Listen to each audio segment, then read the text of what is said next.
Did you know one of the world's most beloved books about life was written by a man who was slowly dying? In 1923, Khalil Gibran sat down to write The Prophet while his liver was failing from cirrhosis. Every day brought him closer to death.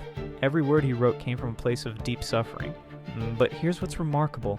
Instead of wallowing in self-pity, Gibran transformed his pain into wisdom. As his body weakened, his spirit grew stronger. He channeled his fear of death into profound insights about love, work, and human purpose. The book became one of the best-selling poetry collections in history. Over 100 million copies sold, translated into more than 50 languages. Why did it resonate with so many people? Because Gibran proves something powerful.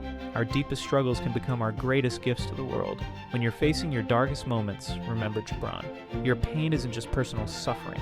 It's raw material for wisdom. It's preparation for helping others who will walk the same difficult path. Your wounds can become your wisdom.